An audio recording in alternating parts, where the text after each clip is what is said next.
Hi guys, welcome to my live. Tonight I'm going to be talking about a missing case that I've been working on and my daughter's been working on, as well as some other people that we know, some private investigators, detectives, the family. It's been going on for quite some time, and I believe it was August 13th, 2019 that missing Andrea Knebel went missing. So her name is Andrea Knebel. She's from Louisville, Kentucky in the States. And I just wanted to give a little bit of information. She has a mom and dad. She has a sister, Erin, and a sister, Sarah. And then there's the fiance. I'm not sure if they got married or not, Sarah's fiance. They could be married now. Anyways, so Andrea's been missing for a long time. We're still working on the case and trying to help out. We're trying to find out what happened to missing Andrea Knebel from Louisville, Kentucky. I just wanted to go over the timeline because the timeline is very important as to the whereabouts of the person that's missing, especially the days before. This was kind of the day of, a little bit the day before. Sorry. So I just wanted to go over that. So on August 12th, 9:01,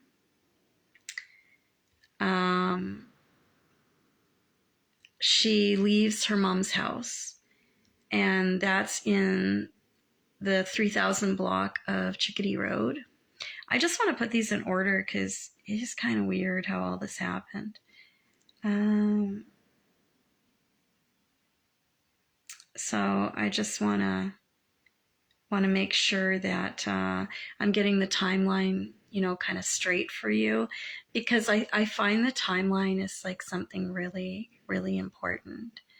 And I took this from the internet, from Google, and maps, and I'm pretty sure it's accurate, but I want to make sure that it is accurate. So if anybody has any things that they'd like to add into this timeline or minus from this timeline, please feel free to message below. Okay. So on August 12th, 9:01, she leaves her mom's house, 3000 block of Chickadee Road. On August 12th at 9:07, she arrives at McDonald's. I'm assuming this is PM. I think it's stated AM. These are PMs for sure. Arrives at McDonald's at 3100 Poplar Road. On August 12th at 9:40 p.m., she leaves McDonald's with her sister's boyfriend, Ethan, I believe his name is, and nephew, which I won't mention the name of the child or minor. Okay. August 12th at 9:50 p.m., she arrives at Kentucky One Health Medical Center, which is 3920 Dutchman's Lane. Now, she went to this medical center. I believe she had some, and I did talk to Erin about this, she had something on her face that looked like a skin condition.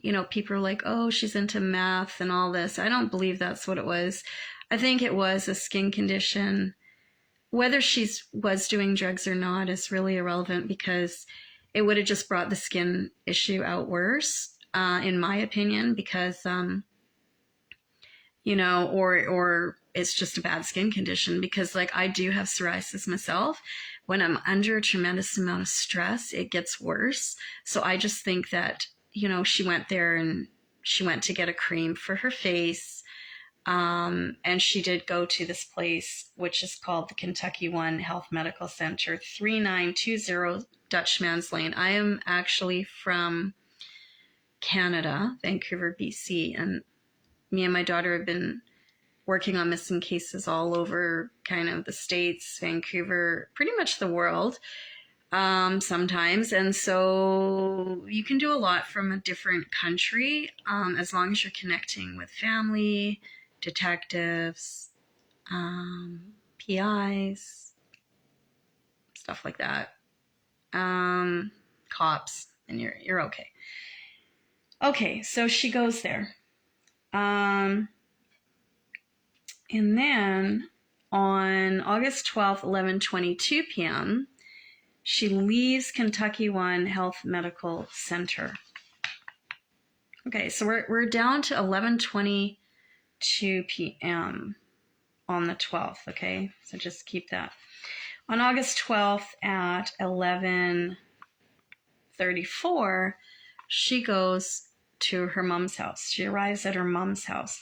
So here's the thing. I believe she took a cab. I think her mom she had a visa or she had some money. I'm not quite sure. But she took a cab from 11:22 to 11:34. So that's 12 minutes. It makes sense. She got a cab and she drove and arrives at her mom's house. Her mom, again, lives on the 3000 block of Chickadee Road. So on August 13th, just at 12 a.m., so right at August 13th, okay, she arrives at her sister's house. Now, this would be Erin Knebel. She arrives there at midnight on the 4000 block of Fincastle Road. Now, we've been working on this case a long time, and I really, we've come to kind of a dead end, like a slow kind of, you know, I don't want to say cold case because it won't be cold till you're done, until it's closed. But I just wanted to really go over the timeline again and kind of start at the beginning, look at the simpler side of things, because usually the simpler side of things does explain things, and you can get some information from that by re-looking at things like that on the case. So I'm just starting real basic, or starting from the beginning. So when she arrives on August 13th, 12 a.m., arrives at sister's house, Erin Knebel, 4000 block of Fincastle Road, she had come to her sister's house because the door was locked at her mom's house. And Sarah and Ethan and whoever was in the house, I think they said they were sleeping. Their story changed a few times. But they wouldn't let her in the house. I don't think she had the key. I don't think they gave her a key. So she went to Erin's and she said, like, you know, they won't let me in, yada, yada. And basically, can I stay here? Erin had some concerns at the time because of the crowd she was running with. She's a mom, she has kids, she has a family. She didn't think it would be that safe. As far as I understand, she stayed for a little while. She went on the porch and she went back to the mom's house. Now, the first time that she came here from the mom's house, I believe she walked over. Excuse me. And when she arrived at 12 a.m. At the sister's house on the 4000 block, Fincastle Road, and stayed a while. Now, on August 13th at 1:38, so, you know, she leaves her sister's house. Now, I'm guessing she was there like an hour and 38 minutes, you know, so she stayed a while. They talked, but Erin didn't feel comfortable letting her stay. She had to go, and so she left. Now, the first time that she left the mom's house, because there's two times, I believe. So the first time she left the mom's house, she had walked to Erin's house and got there, you know, at around midnight. Now she stays for about an hour and a half, and she goes back and she goes to the house. She then arrives at the mom's house at 1:34 at the mom's house. Now, when she gets to the mom's house, she tries to get in again, and, you know, there's no one letting her go in the house. She can't get in. No one's answering. I believe she was just kind of knocking on the door. People did say I heard that there was noise and that she was screaming. And I guess she was basically saying, like, let me, there's profanities, let me the F in the house, which is understandable because, trying to get in the house that you've been staying in and people are locking you out. They won't let you in the house. So that makes sense. Okay, so she's trying to get in this house. So August 12th, 11:34, she's at the mom's house, then she goes to Erin's at 12. She stays till 1:38 a.m. So she walked to Erin's, she stayed there. Now, the second time that she went to the house, my understanding is that Erin drove her back. Okay, so the first time she goes to her mom's house, she walks over to Erin's and Erin says she can't stay and she goes there. And the second time, it's kind of mixed here, but the second time she gets there, they won't let her in. She comes back to Erin's and Erin tells her that, she can't stay again. And I believe she drove her the second time over to the mom's house. So she drove Andrea over to the mom's house. Okay. Excuse me. So,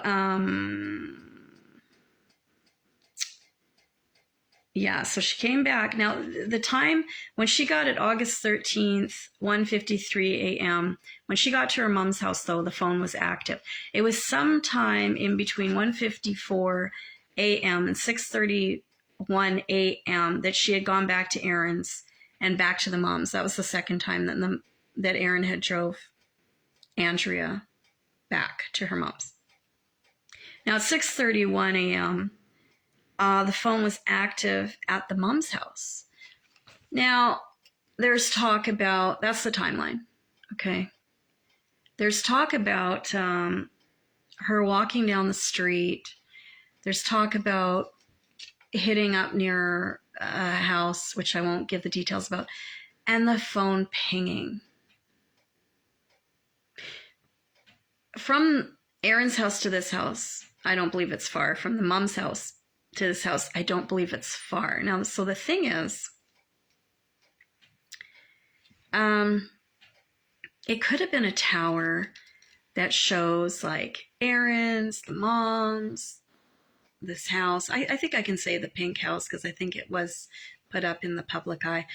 They're all kind of in the same area. So I feel like that could be a tower. And I feel like it might be a little confusing as to the phone. The location, the phone was never found. Never found Andrea's phone to this day. Which is concerning because that phone would have a lot of information on it. However, I heard that the phone was found by somebody. So, and I think, a lot of this is talk. You got to go by the facts. Definitely got to go by the facts. Talking about speculation. I'm not here to speculate, but I am here to throw out theories. If anybody out there knows what happened to missing Andrea Knebel, has any information, big or small, please comment on this video. Reach out to me, reach out to Erin. I'm sorry, my voice is a little hoarse. I just got over a couple months, me and my daughter, pneumonia, so just getting better. Anyway, back at this again. So it's really important to find out what happened to Andrea. Somebody needs to be brought to justice. I mean, whether it be, somebody knows something, right? I mean, whether it be that she's alive and there can be closure, or she's passed and there can be closure. There really needs to be closure for the family and everyone else. So if anyone knows anything big or small, please reach out. So I have a couple theories. I want to talk about theories, and I totally want your opinion. I totally want your opinion. And I didn't know Andrea. My name's Andrea, and I didn't know Andrea. But some people have said, "Oh, you look like Andrea, or you look like Nancy," or they thought I was Like, I don't know what they thought. But I'm over in Canada. Aaron knows this. I'm in Vancouver, BC. So anyways, missing Andrea Kniebel is the focus here. And I'm going to give a couple theories, and I want to go over some theories. Because I have a new theory. And I have a new theory just because I was talking to Aaron and I had this theory, and I had this kind of this thought and premonition of something just kind of clicked with me, and I asked Aaron about it, and she mentioned, oh yeah, well actually this happened. And I thought, oh my God, this could be another theory. But it's only theories until we find facts, until we find proof. The first theory is suicide.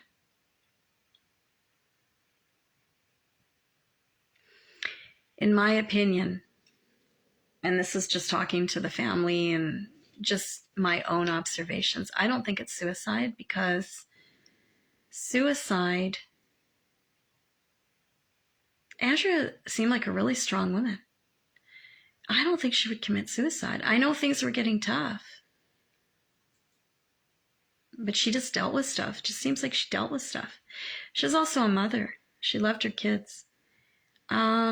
I just don't think that she committed suicide. So I'm just going to X that one out on the theory, area of things. I know she had reached out and tried to phone some friends, and some didn't answer, some phoned her back and got no answer. Who knows? I mean, it could have been one of those friends that came back later. She could have encountered something. She could have got picked up by, a ride.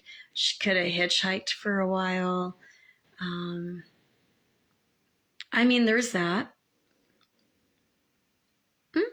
That's possible that she could have encountered a rider, encountered somebody that didn't like her, encountered somebody that was not a good person, or one of the people that she called, maybe they're not as trustworthy as she thought they were. Andrea thought they were. That's a possibility, in my opinion. Just a random, I don't want to say this, but I'm going to say it. Just a random, I don't want to say murder, homicide. I don't think so. Personally, I think this was a personal attack, if there was one. I'm going to rule that one out. And running away. Okay, running away. Things get hard, things get tough, running away. I don't think so, because she loved her kids and she's a tough girl. I don't think so. I think she may have been trying to deal with things that were coming up at the time, and she was trying to find solutions, and temporary. I don't think that was going to be long term, and I think that maybe those temporary solutions got her into a situation where she couldn't get out of, or whatever. There's also a theme of kidnapping. I don't think she was kidnapped. That just doesn't ring true to me at all. Now, I do have a new theory. Okay. So Aaron's ex-fiance, Brian, and he's no longer with us, but I talked to him a lot and had a lot of good conversations with him. And I believe he was in jail when Andrew went missing, because there was a lot of accusations toward him. But I talked to him, and I'm pretty sure the PI, Tracy Leonard, reassured me that he was in jail. So I don't think he had anything to do with it. Yes, he loved Andrea, and Andrea loved him, and they had kind of this relationship that was kind of back and forth, but I don't think he would have hurt her. He was actually trying to help me find her. I just don't think it was him. I don't think it was an ex-boyfriend. I don't think it was a drug dealer. I don't think that she owed all this money and these drug dealers are out to get her, and then it turned into cartel rumors and all this. I don't think it's cartel. I don't think it's big enough money for drugs. Although some people will kill over $20, but I think it has to be a repetitive thing. And I really don't think she was involved in drugs that long. If she was at all, I don't think it was that. So here's my new theory. My new theory is that I thought, what if it's a woman? Okay, now let's take Andrea's lifestyle. She's pretty, she's independent, she's a mom with 2 kids, she's a happy woman, you know, giving off good positive vibes. She's attractive, outgoing, she could get guys. I'm not sure what her job status was at that time. I know she was having some problems with accommodations, etc., like that, and her car broke down, I think. But what I'm saying is, she was a happy, outgoing, positive person.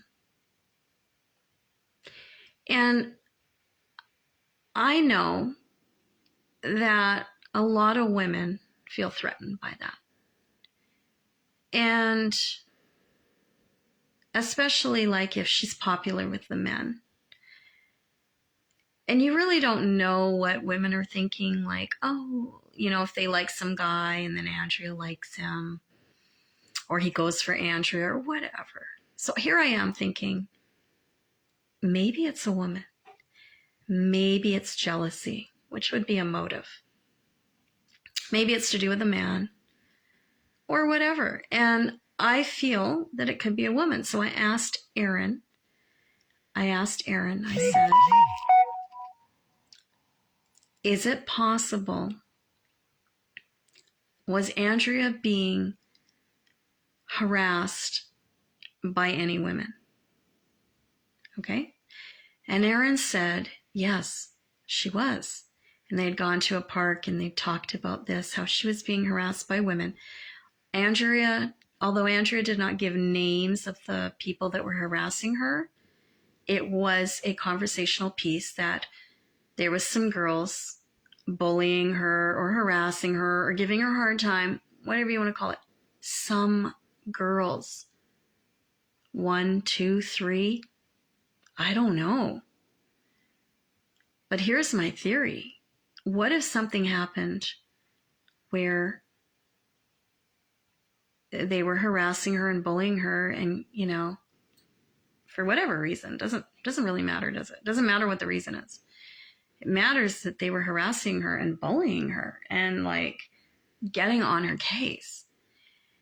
And I think it bugged Andrea enough that she brought it up. I think that maybe it was a bigger problem than we anticipated. And I think that maybe that night, and I don't know if this is one of her friends, so-called friends, an acquaintance. Obviously, she knew these girls to some degree, or this girl or girls. So I just feel like maybe that night they spotted her. Maybe that night they found Andrea. Maybe that night, like everyone's going on about Sarah and Ethan, they didn't want her in the house due to, like, you know, personal things, whatever. But maybe that's all it was. And just like Aaron felt that way. And maybe they locked her out. And this is nothing against Andrea at all. I think Andrea's a great girl. I don't know her, but everything I've heard about her, I think she's a great girl.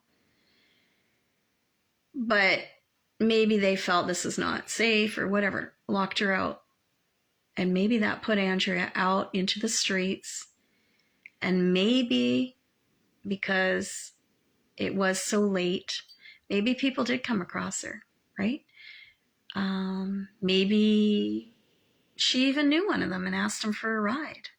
Maybe somebody pulled up on the street, said, hey, Andrea, You need a ride? Yes. Yes, I do. Where are you guys going? I need to get to a place. I have nowhere to stay. I got locked out, whatever. That's what I think happened. And this is just a theory. This is just my opinion. Do I have any facts on it? I have facts that Andrea was out in the streets. Her phone died. She had no place to go. It wasn't the friends that she phoned that she got connected with, because none of them, like, they called her back, she didn't answer, or some didn't answer. It wasn't those particular people. So, in my opinion, you can rule them out, but at the same time, maybe they went looking for her. Maybe they thought, oh, she's on the street, I'll take the car out and I'll go looking for her. That's a possibility. But it's like, I think that it just put her out there, and somebody that she thought was a friend, thought was an acquaintance, or knew. That's terrible. But I feel like she got in the car with someone, and then,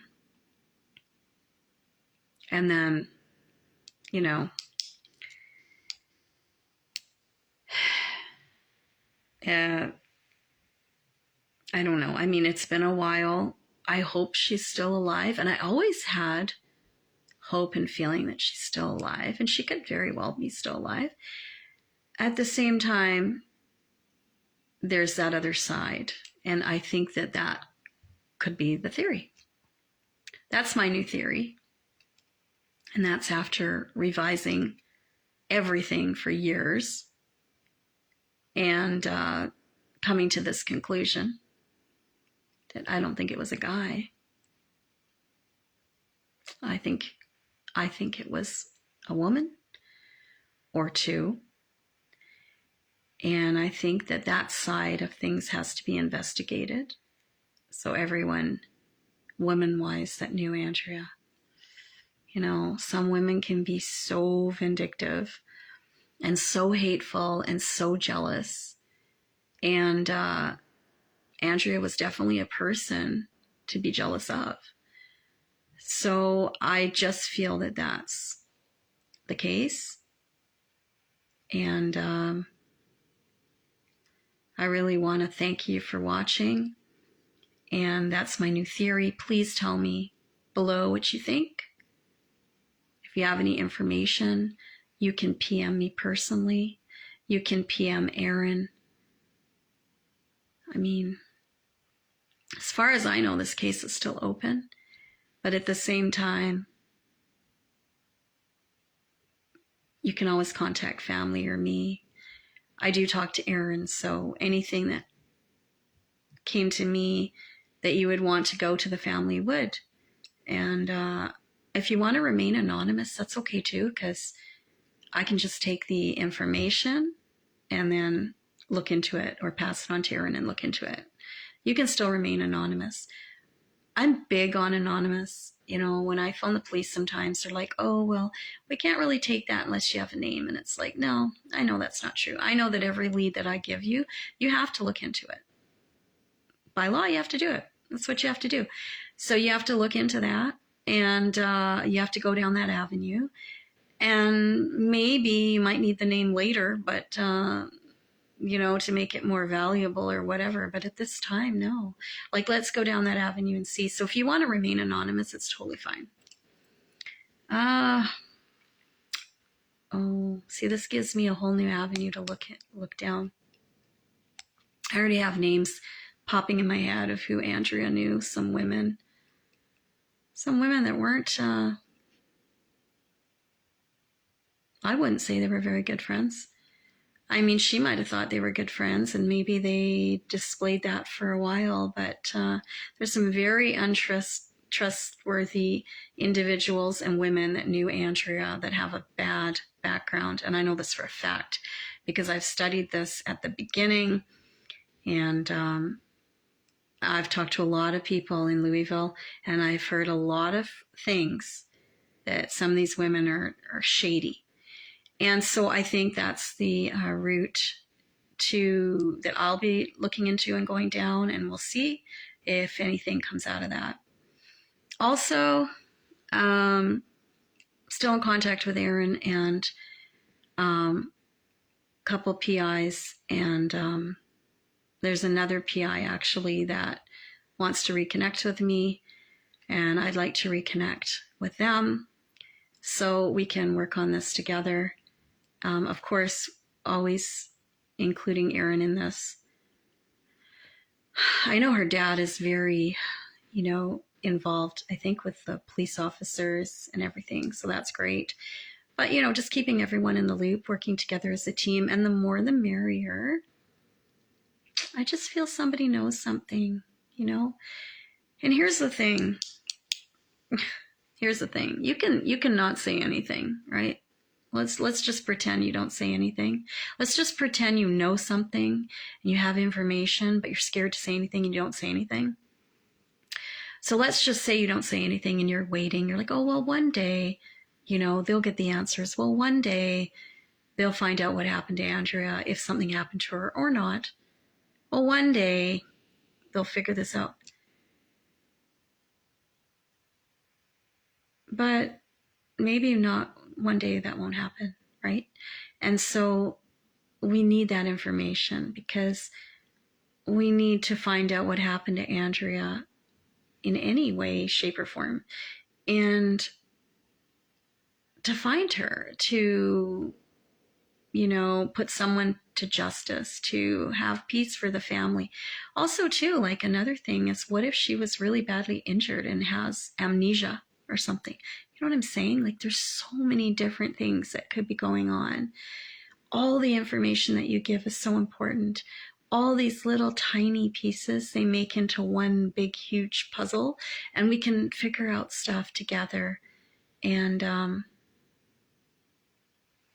just find out what's going on. And nobody's comments, nobody's opinions, nobody's observations are going to be mocked or judged, not by me, not by Aaron, not by my daughter, not by the PIs.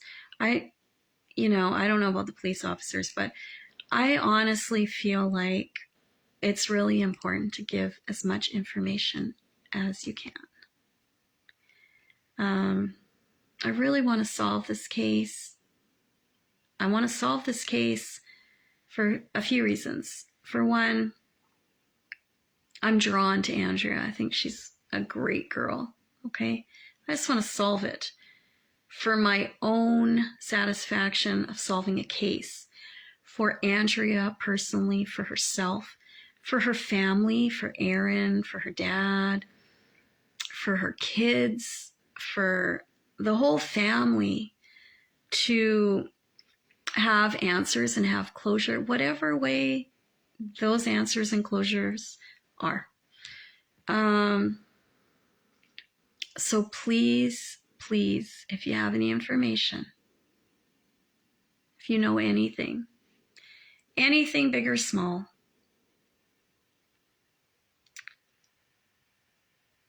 I mean, you can do a fake Facebook name and message me. You know how hard those are to track, so I wouldn't worry about that. You can be anonymous like that,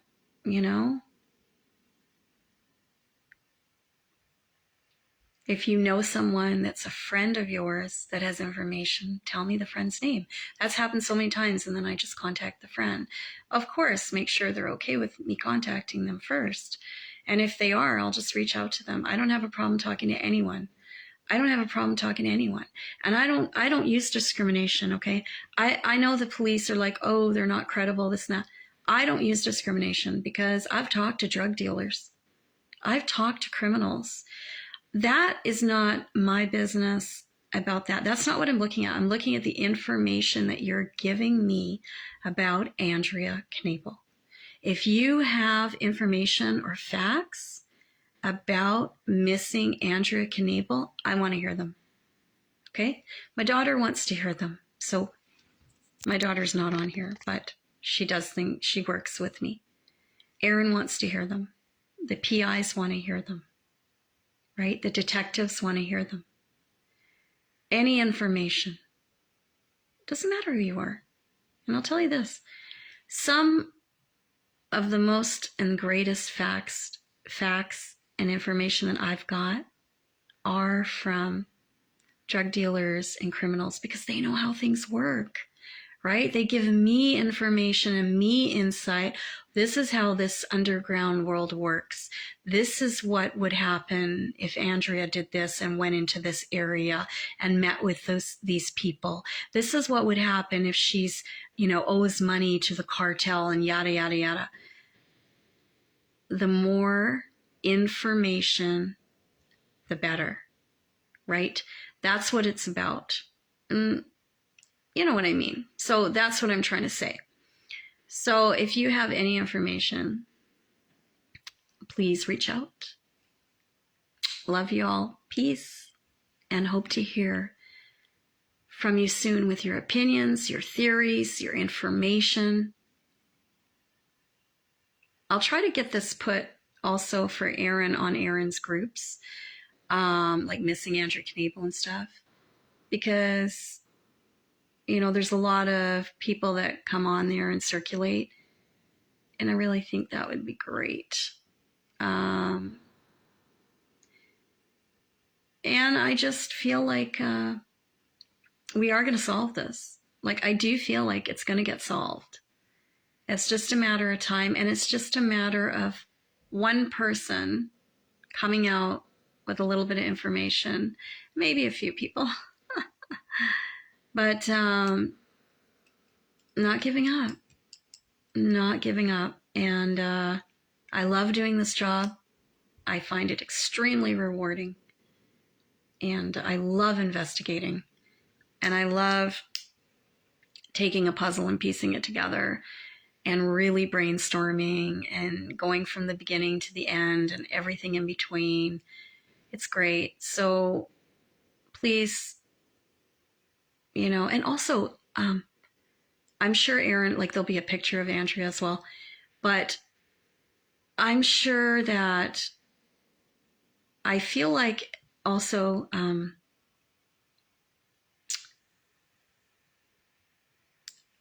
maybe somebody saw a sighting. Hi, viewer. Maybe somebody saw a sighting of her. Maybe an extra sighting that night, what I just gave you the whole timeline. Maybe somebody saw her during this timeline. Maybe somebody saw her just prior to that or after that. Maybe somebody saw her get in a vehicle. I know that they checked all the cameras and in the area and all that kind of stuff. They couldn't really get much stuff to my knowledge. So, but I mean, what I'm saying is maybe somebody else saw and saw something. Maybe somebody heard something. Maybe somebody found something, I believe she was carrying a little white wallet when she went over to her sister's house, Aaron Knebel's house. And I just feel like somebody saw or heard or found something and they're just not speaking up. So I'm really urging you to speak up. And this will go on the sites. And I really hope that someone does come forward. Take care. Love you all. Have a good night. Bye.